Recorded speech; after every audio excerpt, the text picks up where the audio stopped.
Alden Richards nakalimutan na hindi niya kaya ang mawala sa kanya si Catherine Bernardo. Well, ito ay nangangahulugan na sadyang hindi kagustuhan ni Alden ang mawala sa kanya si Catherine Bernardo. Alam nyo ba na sobrang love na love ni Alden si Catherine at ito lamang ang isa sa matagalang hinihiling ng taong bayan. Kung talagang maisakatuparan ang isa sa matagalang hinihiling ng lahat, ang matagal nang hinahangad ni Alden na maikasal nga siya sa dalaga ay posible na mangyayari na magkaroon ng pagkakatagumpay ang lahat ng ito. Siyempre, alam naman natin na si Catherine lamang ang babaeng gusto na makasama hanggang sa pagtanda ng gwapong aktor na si Alden Richards. Kahit na marami silang mga pagsubok na dumarating sa kanilang relasyon, laging pakatandaan na hindi magbabago kailanman ang relasyong tunay na nagbibigay saya at kaligayahan sa lahat. No, syempre, bukod tanging si Alden Richards lamang ang nag-iisang lalaking patuloy na nagbibigay tunay na pagmamahal para sa dalaga.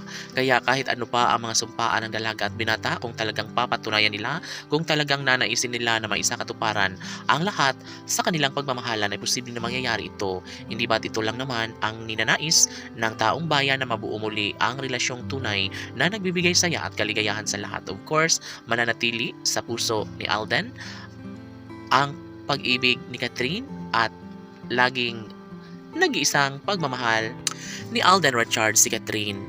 Ang tunay na pag-ibig ay hindi magbabago kailanman. Pangako na ito ni Alden Richards na si Catherine Bernardo lamang talaga ang kanyang pakamamahalin. Si Catherine Bernardo lamang ang kanyang pakaiibigin at pangakong kasama na maglakad sa altar at mangakong sila lamang ang magmamahalan at magsasama hanggang dulo. Kaya kung anuman ang mga paninirang gawin ng mga bashers laban sa Cat Den Love Team ay hindi umano sila magwawagi.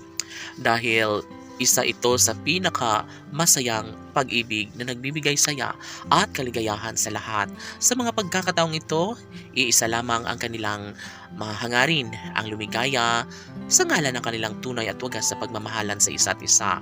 Masasabing ito na nga umano ang isa sa pinaka-inaabangan at pangarap ng lahat. Wala nang sinumang makakapigil pa sa relasyon ng dalaga at binata. And syempre, isa ito sa matagalang hinihiling ng taong bayan, kaya hanggat maaari ay wala nang makakatalo pa sa relasyon ni Alden at Catherine at sila lamang ang magmamahalan hanggang dulo. Of course, ito ang isa sa matagalang hinihiling ng lahat.